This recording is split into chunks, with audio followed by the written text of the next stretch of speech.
Douglas Bickford, 5/27/21. I am teaching self-esteem on YouTube because nobody teaches it, number one. They all have their different ways of teaching it, okay?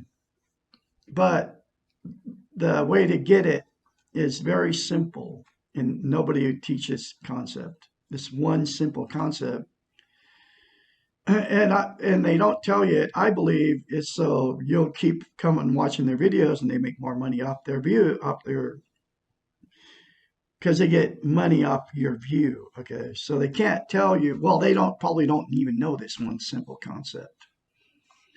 I have no idea why they don't, but I'm teaching it. The one simple concept because I don't want any money from you on YouTube. I'm already financially set for the rest of my life. I mean, I just bought and paid cash for my house in Klamath Falls, Oregon, and that's my hometown, and that's where I'm broadcasting from it. You can look out behind me. I live in a really nice neighborhood. I mean, not the upper, you know, they call it Snob Hill or whatever. I'm just a normal guy living in a regular neighborhood. Kids running around, animals running around, There's nice houses and then there's not, people. There's rentals, so, people don't take care of them because they're rentals, but whatever. But I bought and paid cash for my house, and I'm very, very excited about it. First time in my whole life, and I'm 65. Okay. So I don't have a house payment. I got insurance and taxes, and that's it. And that's very cheap. But anyway, the one simple concept is this. And I got it out of the book, The Portable Therapist. She's a doctor of psychology, so she's a psychiatrist, so she knows the brain. Okay. All you got to do to attain self esteem very, very rapidly. I mean, I could start getting it right like after the third time I started saying, I love you in the mirror, and keep saying it over and over again. The more you say it, you can say it as much as you want. The more you say it, the more you believe it, and the more you feel it. And you got to keep saying it. And the reason you won't say it in the mirror the first time is because you don't love yourself. Because in the psychological phenomena behind mirror therapy is, which nobody teaches that either, is you can't say I love you. You can't lie to yourself in the mirror because you're looking at yourself and you can't say it because you don't believe it. So you can't lie to yourself in the mirror. So the very first time you do it, you have to force yourself to do it. I had to force myself to do it. Now I say it many, many times a day. I love Douglas A. Bickford. I'm worthy to be loved. I'm worthy of love. I will not live in guilt in the past, and I will not live in anxiety in the future. I accept and acknowledge all my past emotional, sexual, physical abuse I took all the way up to this point in my life. I acknowledge it, I don't deny it, and I will not mask it with drugs, alcohol, TV, sex, religion, another person, material possessions. I accept and acknowledge and take responsibility for any pain I caused all the way up from till this point to today for the past. I accept and acknowledge, take responsibility for any pain I've caused anybody or any animals or any living things. And I am full of God's goodness. I'm full of God's love. And I'm a good father. I'm a good grandfather. I'm a good husband. Okay. I'm a good musician. I'm very talented. You can say all that in the mirror and it will come to pass if you say it in the mirror. The more you say good about yourself in the mirror, the more goodness you'll get, and the more you feel it and the more you believe it. That's the way mirror therapy works, folks. Try it. Okay. Anyway, so this is okay, and I get all these I got all these concepts out of the book, The Portable Therapist. Okay. By, like I said, Susanna Mahan's a doctor. She's a psychiatrist. Okay. So she knows the brain. And the book, to get this book, I highly suggest you get the book. It's in the link. It's in a link in the description of this video. Okay. Go do it and get the book and read it. Anyway, and I'm going through I'm going through each chapter. Okay. So please sub me, like the video, and share these videos because they're life-changing videos. Chapter 56, Why Can't I Say No? For obvious reasons, the question is related to the previous question about standing up for ourselves. People who cannot say no often do not know what they want or do not. Often do not know what they want or do not want. Frequently, these people think that no is a dirty word and that others will not like them if they say it. Being able to say no clearly and mean it are indicators of respecting the self. Doing this means that we are able to take care of our own needs.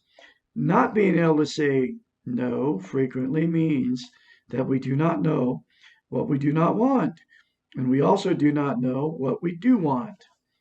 It is not a coincidence that yes people end up feeling angry, confused, and used, and not knowing exactly how they got that way.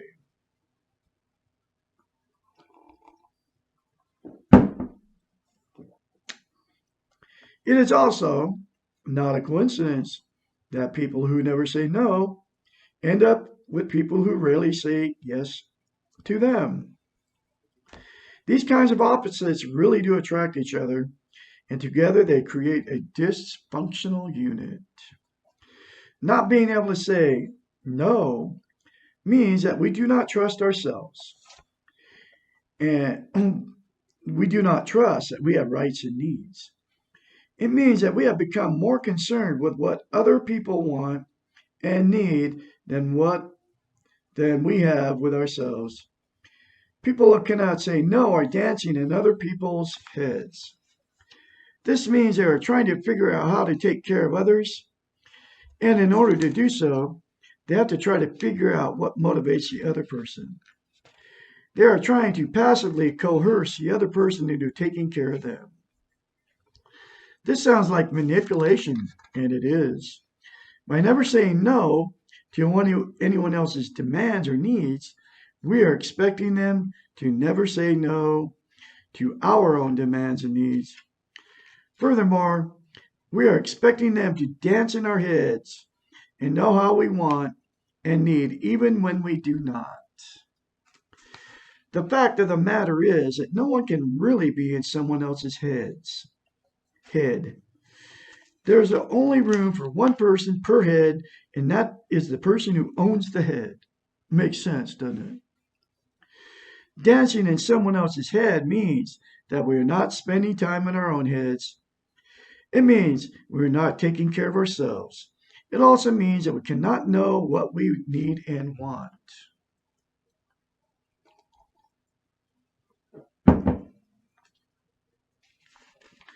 Dance in your own head and say, dance in your own head.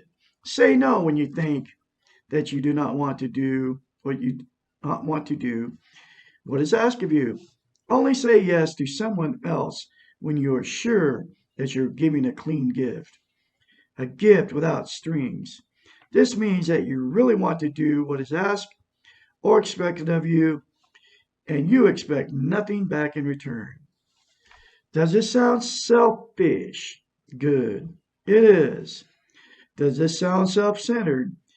Only if you do not ever want to do anything for anyone else, but you expect them to do everything for you. People who cannot say no are generally very nice people who are trying to be good.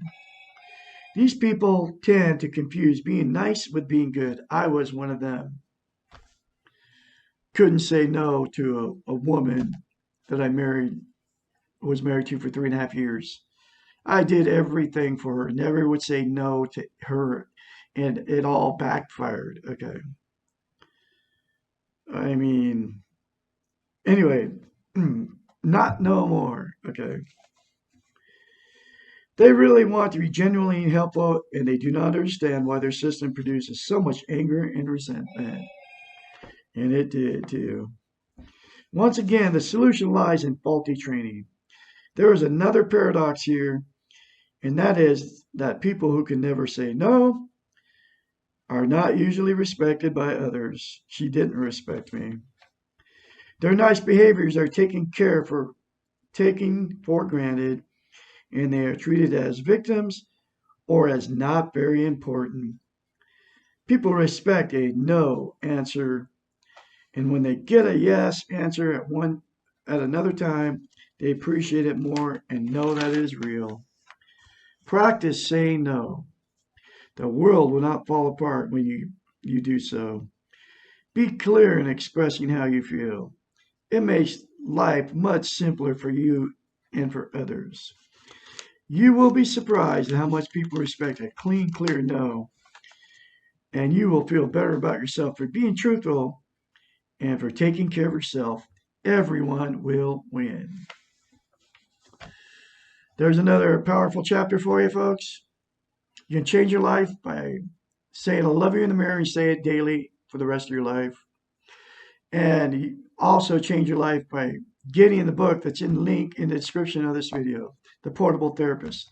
You all have a great day out there.